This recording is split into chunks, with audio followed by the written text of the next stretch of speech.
সম্মানিত দর্শক ও শ্রোতা, আল্লাহ নবী সাল্লাল্লাহু আলাইহি সাল্লাম ইরশাদ করেন, সায়াতি জামানুন আলা উম্মতি ইউহিব্বুনা খামসান ওয়া ইয়ানসাউনা খামসান।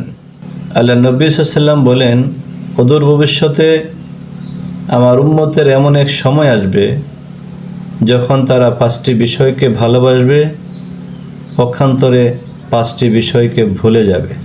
ইউহিব্বুনা দুনিয়া ওয়া ইয়ানসাউনা আল আখিরাহ। তারা দুনিয়াকে ভালোবাসবে, আখিরাতকে ভুলে যাবে। ইউহিব্বুনা আল মালা ওয়া ইয়ানসাউনা আল হিসাবা। তারা ধন দৌলতকে ভালোবাসবে, হিসাব নিকাশকে ভুলে যাবে। ইউহিব্বুনা আল খালকা ওয়া ইয়ানসাউনা আল খালিকা। তারা সৃষ্টিজীবকে ভালোবাসবে কিন্তু স্রষ্টাকে ভুলে যাবে। ইউহিব্বুনা আয-যুনুবা ওয়া ইয়ানসাউনা আত-তাওবা। তারা পাপ কাজকে ভালোবাসবে কিন্তু তওবা করতে ভুলে যাবেন। ইউহিব্বুনা আল-কুসুরা ওয়া ইয়ানসাউনা আল-মাকবারা। তারা বড় বড় অট্টালিকাকে ভালোবাসবে কিন্তু কবরের কথাকে ভুলে যাবে। হাদিসটি ভবিষ্যতের কথা নয়, বরং এটি আজকের বাস্তবতা।